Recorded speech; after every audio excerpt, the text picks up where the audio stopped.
My name is Ariona, and I am working with the information technology consulting services company in Mongolia.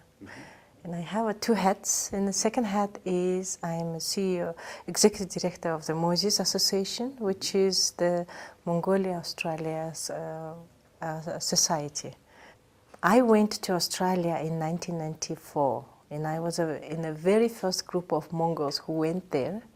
So we studied for 2 years, and I did my Master of Business System at Monash University.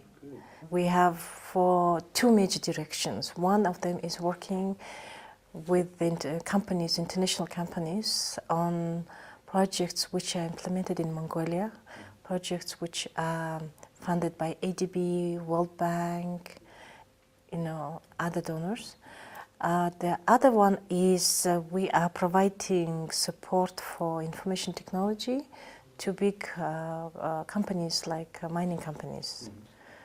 And it's not, and understanding the market, probably not on the paper, but to visit and see how it works, because the Mongolian market is always different from any other markets in the world. I think it's not very difficult to establish a company in Mongolia. The Mongolian labor force has been expanding lately, especially in terms of the people with the language skills, because that is number one requirement if you are working with foreign companies. But in terms of the employing professional people, probably the best is to go with the companies like us. The mining sector is growing. We have a lot of projects going on. So that's where the Australian companies can come. They can provide services for mining companies. At the same time, there are opportunities of working in other sectors like health, education, agriculture. Culturally, we are similar a bit, Mongolians are very open-minded. So do the Australians, and we get along well, I think.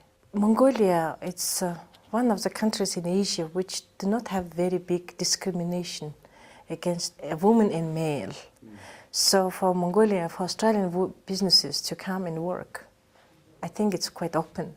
Ulaanbaatar is a big city and it's growing. Right now we have about 2.2 million of population here. Public transportation system, the buses, trolley buses.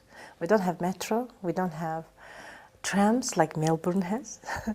But for those systems, they needed to improve their services to citizens. And if any Australian woman would like to come to work to Mongolia, I would be very much happy to host them, to provide the necessary information, and if possible, to be their local partner.